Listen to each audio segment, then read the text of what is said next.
नमस्कार and welcome to Bharat FS. ISRO ने एक बार फिर से इतिहास रचा है क्योंकि इसरो ने 30 दिसंबर को जो स्पेडेक्स मिशन लॉन्च किया था इसे सक्सेसफुली अब डॉकिंग करवा लिया गया है। आप इसके रिगार्डिंग जो ट्वीट है इसरो का आप यहाँ पर देख पाएंगे।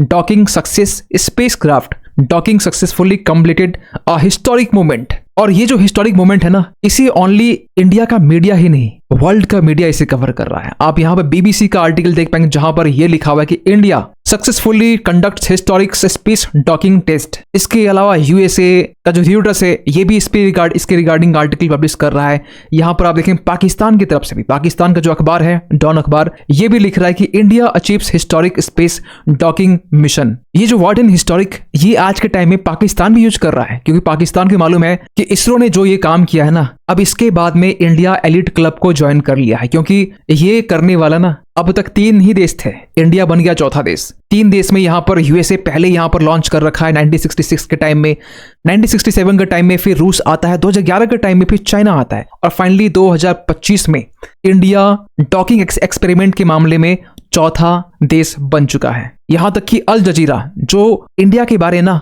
हमेशा क्रिटिकल आर्टिकल पब्लिश करता है, ये भी यहां पर ये लिख रहा है कि key to space ambitions, India succeeds in historic space docking mission. और भारत की जो मीडिया है ना ये तो पब्लिश कर ही रहा है कि यहां पर किस तरीके से जो स्पेडेक्स मिशन था इसरो का, ये सक्सेसफुली डॉकिंग करवा ली गई है। और इसके बाद ना अब जो इसरो का जो नेक्स्ट मिशन है इस पर यहाँ पर तेजी से काम होने वाला है। वैसे आपको बता दें कि ये जो स्पेडेक्स मिशन था ना ये 30 दिसंबर 2024 की बात करें जब जिस दिन लॉन्च किया गया था PSLV C60 रॉकेट के थ्रू से। PSLV जिसे आप पोलर सैटेलाइट लॉन्च व्हीकल भी कहते हैं, इस सैटेलाइट के जरिए इसे लॉन्च किया गया और ये लॉन्च किया गया था सतीश धवन स्पेस सेंटर से जो कि श्रीहरिकोटा में है। और इस मिशन के तहत जो 2 स्पेस क्राफ्ट छोड़े गए थे ना, जिसका नाम एक स्पेडेक्स ए रखा गया और एक बी रखा गया, जिसे आप शॉर्ट में ए को चेसर भी कहते हैं और दूसरे को टारगेट भी कहते हैं। दोनों को जब यहाँ छोड़ा गया ना तो इनिशियल में इसकी जो डिस्टेंस थी 1.5 किलोमीटर की थी, लेकिन जैसे ही वहां पर डॉक करती है इसके बाद में ये क्लोज आते हैं और 3 मीटर की हो जाती है दोनों के बीच में गैप।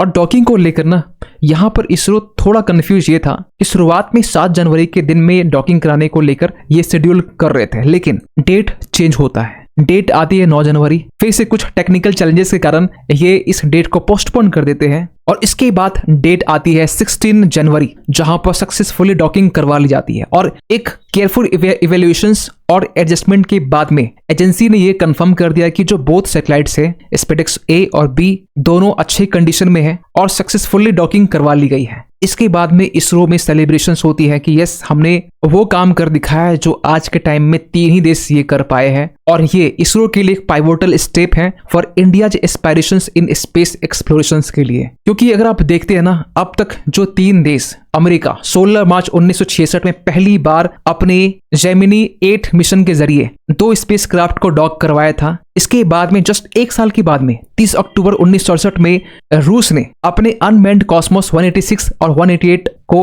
ऑटोमेटिकली यहाँ पर डॉक करवाया गया था। और इसके कुछ टाइम के बाद में, मतलब 2011 की बात, एक लंबे टाइम के बाद में 2 नवंबर 2011 के टाइम में चाइना ने अपनी स्पेसक्राफ्ट को डॉक करवाया, जिसका बेसिकली जो मिशन था ये था शेनझाओ 8 स्पेसक्राफ्ट, जिसने जो तियांगोंग है वो यहाँ पर डॉक करवाया था। और ये इतना कॉम्प्लिकेट क्यों हो जाता है डॉकिंग को लेकर, क्योंकि यहाँ पर एक्सपर्ट ये मानते हैं कि जो चेसर जो एयरक्राफ्ट है, स्पेसक्राफ्ट है और जो टारगेट स्पेसक्राफ्ट है, जो चेसर होता है ना ये अप्रोच करता है टारगेट को और इन दोनों के बीच ना ये कहा जाता है कि दोनों की जो रिलेटिव वेलोसिटी है ये यहाँ पर इक्वल होनी चाहिए और दोनों के बीच जो डिस्टेंस है, जो दूरी है, ये भी यहाँ पर केयरफुली कंट्रोल होनी चाहिए। और इसरो ने इसे बखूबी यहाँ पर किया है क्योंकि अगर रिलेटिव वेलोसिटी अगर बहुत ज्यादा हाई हो जाता है, मतलब ये कि अगर चेसर की स्पीड कम है और टारगेट की स्पीड ज्यादा है तो यहाँ पर डॉकिंग को अटेम्प्ट करने के टाइम में डैमेज भी हो सकता है, कॉलिजन भी हो सकता है दोनों स्पेसक्राफ्ट के बीच में। या फिर अगर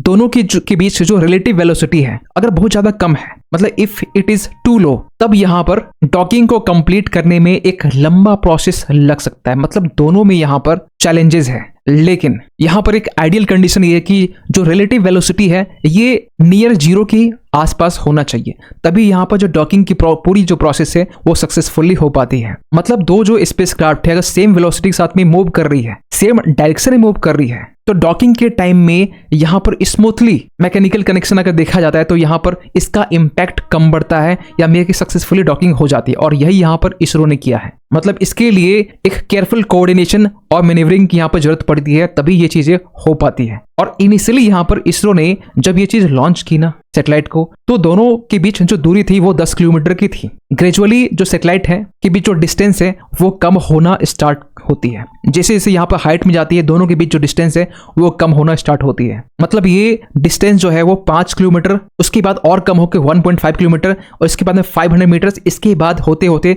फाइनली जब 3 मीटर की जब डिस्टेंस हुई ना, तब इसे सक्सेसफुली डॉकिंग करवाया गया इस स्पेस में। लेकिन इस स्पेस डॉकिंग का मेन ऑब्जेक्टिव यहाँ पर क्या है? देखिए, प्राइमरी ऑब्जेक्टिव की बात करें ना, तो स्पेस बेस जो मिशन है इसका मेन पर्पस ये है कि जो टेक्नोलॉजी है जो हमें नीड होगी उसे डेवलप करना, डेमोन्स्ट्रेट करना, जो आगे आने वाले टाइम में डॉकिंग के लिए हेल्प होगी, अनडॉकिंग के लिए हम लोग हेल्प हो सकती है, खासकर 2 स्पेसक्राफ्ट को लेकर। और इस प्राइमरी मिशन के बाद ना, जब हमने ये पूरा अकॉम्प्लिश कर लिया, अब इसका मेन यहाँ पर काम ये होने वाला है कि जो 2 सैटेलाइट है ये फिर अब सेपरेट होंगे, मतलब अनडॉक होंगे। अनडॉक मतलब सेपरेट होंगे, और एक तरह से यहाँ ना दोनों सैटेलाइट 2 अलग अलग सैटेलाइट की तरह यहाँ पर ऑपरेट करना स्टार्ट करेंगे, जिस तरीके से इसमें जो पेलोड्स यहाँ पर रखे हुए हैं इसके अकॉर्डिंग। और इसकी जो लाइफ स्पेन है वो 2 साल की बताई जाती है। और ये दोनों सैटेलाइट जो होगी ये आगे चलकर और भी ज्यादा डॉकिंग के लिए, अनडॉकिंग के लिए जो बाकी जो सैटेलाइट जाएंगे उनकी यहाँ पर मदद करेंगे। मतलब एक तरीके से ये एज ए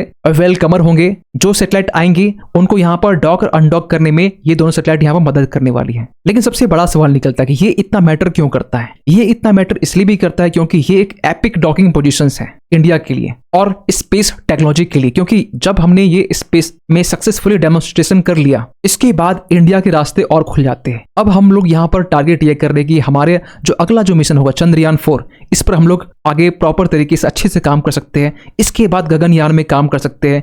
इसके अलावा अगर ल्यूनर के एक्सप्लोरेशंस को लेकर बात की जाए, इसको लेकर भी रास्ते खुल जाते हैं। यहाँ तक कि भारतीय अंतरिक्ष स्टेशन, जिसे आप ये सुनते आ रहे कि ये इंडिया का अपना भी एक स्पेस स्टेशन होगा स्पेस में, क्योंकि अभी तक फिलहाल अभी एक इंटरनेशनल स्पेस स्टेशन है जिसने जो 5 देश मिलकर बनाए हैं। चाइना का भी एक खुद का है छोटा सा। तो यहाँ पर इंडिया का भी एक भारतीय अंतरिक्ष स्टेशन होना चाहिए, एक स्पेस स्टेशन होना चाहिए। इस मैटर में भी यहाँ पर रास्ते खुल जाते हैं, खासकर इस डॉकिंग के बाद में। और इस स्पेडेक्स मिशन से ये हाईलाइट किया जाता है कि ये ओनली इसरो की जो इंजीनियरिंग कैपेबिलिटीज है ये ओनली हाईलाइट नहीं करती है, ये दिखाती है कि इंडिया की ग्रोइंग जो एम्बिशंस है स्पेस में किस तरीके से यहाँ पर पूरी दुनिया आज के टाइम में देख रही है। और इस लैंडमार्क अचीवमेंट के बाद में इंडिया एलिट ग्रुप को भी ज्वाइन कर चुका है, जिसमें पहले से यहाँ पर यूएस है, रशिया है, चाइना है। अब इंडिया इसमें स्पेस डॉकिंग टेक्नोलॉजी के मामले में अब इंडिया भी मास्टर बन चुका है। एक अपडेट आपको और देते कि इसरो के चेयरमैन जो है रिसेंटली यहाँ पर चेंज हो चुके हैं, क्योंकि यहाँ पर अब जो नए चेयरमैन है